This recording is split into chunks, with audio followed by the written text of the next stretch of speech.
Hello, chess family. It's me, National Master Jesse James, and today we're going over the Grand Prix attack, particularly the black side of it. I know you Sicilian players here are having a hard time against the Grand Prix. I mean, yes, it is a very good attacking game. I mean, at the highest level, it's not going to be used too much, but it is a very good attacking game that doesn't require too much theory from the white side.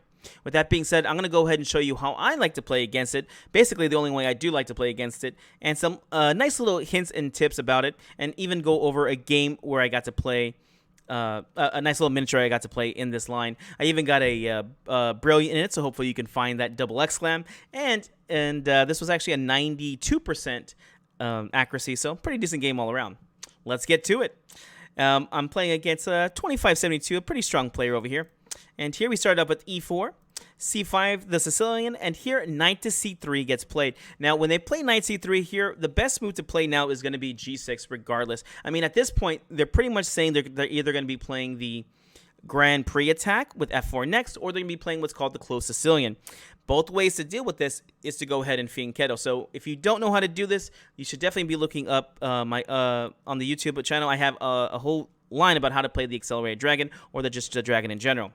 So here, well, I'm going to stick to it. Let's go ahead and play pawn to g6, preparing to fianchetto. We know that they're going to go for a kingside attack, and whenever you fianchetto, or make the little house as it's called, this is one of the best ways to play because this is going to be overprotecting your king. We know they're going for the attack, so why not give your king a little bit more help to defend themselves? Pawn to f4 gets played. It is now officially the Grand Prix attack. Here, bishop g7. Notice that I'm going over trying to defend the d4 square as soon as possible. In fact, if you could stop him from playing d4, that's very good for you. Here, my opponent played knight f3. And here, I went ahead and played pawn to e6. The computer doesn't like this as much, but I like this pawn e6 move even better than their recommendation. Here, they go ahead and play knight c6. And knight c6 is the move here, but the problem to me is most people that are playing this know the theory very well. And so whenever they play this move of knight c6, bishop b5 gets played right away, and the theory gets really, really dense after knight to d4. I mean, there's probably another 10 moves or so of hardcore theory. With that being said, I don't want to go into a game of memory. I like concepts. I like just trying to play my ideas. Here, e6 is just trying to prepare pawn to d5, but also knight to e7 here. And here my opponent missed the best move, which is e5 here for those that are interested, and played bishop c4, one of the worst moves that they could play. Now, there's two moves here, bishop c4 and bishop b5. Bishop b5 is definitely not a very good move here because, well, I get free tempos for my pawns over here to attack on the queen side. And that's typically black's idea whenever you do play Sicilian, is you push your pawns on the queen side, you go queen side attack. I mean, white goes for the king side attack, we go for the queen side attack. So I just keep on with things as usual. I went ahead and played knight to e7. You could play d5 here right away, but I like to get my knight out as soon as possible. And one of the benefits of the e6 is that the knight doesn't have to go to f6, which would then block the bishop. So remember this idea, guys. e6 against bishop c4 especially, because it comes with d5 for a free tempo. All right, the game continued. He played pawn to d3, very typical. I castle right away. I like to get my king safety as soon as possible. Here, pawn to a4. This may look like a little weird to some of you guys, but this is very typical. The idea for black is to play a6, b5, so my opponent just takes a nice little precaution move of a4 here to stop those ideas. That's okay. I have other moves here to do. Knight to c6, getting my knight into the game. Remember, develop knights before bishops. And here he went ahead and played bishop a2. Here he probably saw the idea of d5 coming next. So again, he's being a very good player. He's trying to predict my moves. And here he brings the bishop back to a2. Definitely a good solid choice here. And well, what do I play? Let's do it. Here, pawn to d5 gets played anyways. If you don't play this move, then you're not going to create your counterplay. Remember, your opponent's going for the king side attack. And if you don't do anything, if you don't make any kind of progress or try to better your position, well, they're just going to go king side attack and they're going to win. They have all the momentum. They just make the attack. You're going to lose. So d5 gets played here. And here, most of the time, white's just going to go ahead and play e5, of course. Remember, the rule is whenever you attack on the wing, you attack in the center. Here, they're going king side attack, right?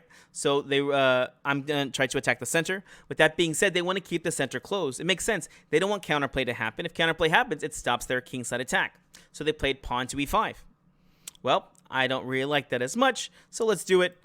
Pawn to f6, a move that not many people like, but this is a very good move. As you can see here, my bishop is actually out of the game right now, right? And this pawn on e5 is very strong for stopping a lot of my pieces from getting out into the game. So f6 is a very nice move to go ahead and get rid of this. And they're all but forced to take here. So pawn f6 gets played. They went ahead and castled. So, well, they should have taken. And if they don't, well, let's just grab a free pawn, right? Pawn takes on e5. Pawn takes on e5. Knight takes. The computer liked a little bit more subtlety before taking the pawn. But, hey, a free pawn's a free pawn to me. Knight to g5 got played here. Another question mark move. Here we go. Rook takes on f1 check. Queen takes on f1. And here, you know, I'm always thinking about my next piece. I'm always thinking about trying to get these guys out. But, you know, maybe kicking the knight away first is going to be a good move. Here I went ahead and played knight c6. I was a little worried about f7 here. But with the knight here, especially with the knight coming to c6 here, I should be okay. I'll try to kick the knight later here. Here, bishop to f4 gets played. I mean, it makes a lot of sense. Here, there's ideas about taking, but also maybe rook over to e1 to, again, put pressure. Let's just keep developing our pieces. Bishop to d7 here. The sooner I get them out, the better this is going to be for me. Here, rook over to e1 gets played. And again, like I said, I was pretty much expecting this move. Although we did win a pawn, we do have what's called a backwards pawn here on e6. So we have to be careful about that. And here I went ahead and played queen to f6, developing with a threat. Here my queen comes out, puts a pin against the queen, and says, you know what, I might be looking about playing rook over to f8 right now, and again, putting pressure against this queen. My opponent saw this and went ahead and played pawn g3. Now this actually makes a very weakening move because now the f3 square is very weak. And here, well, I'm not going to miss my opportunities. Rook over to f8. I mean, I can't be more happy in this kind of position. Look at this. All my pieces are developed. They're all in very good squares over here. And here he makes his final bad move here with queen to e2. Now, this does look like a good move, but now I have a tactical idea in mind. But first, we've got to set it up. Feel free to push pause if you want to. See if you can figure out the move. Also, if you haven't already, go ahead and give me that like and subscribe. Remember, the like's going to help me get other... it's going to help the video spread so other people can see my videos and, of course, help me out for monetizing. All right, so queen e2 got played. And here, did you find the idea? Here, the idea is to try and play knight to f3 check here. Now, I'd like to go knight to d4, but this doesn't really work right away because, well, the knight is guarding. So what do I do first? Let's go ahead and kick it. I went ahead and played pawn to h6 right here. And here, the knight went to h3. Now, if you went back to f3 right here, this is going to lose immediately. Knight f3, we simply just go knight takes on f3, queen takes, and then pawn to g5. And it's just going to be a pin and a win there. So the game, he went ahead and played knight to h3, and now it was time for my double exclam, my brilliant move. What do you play right here?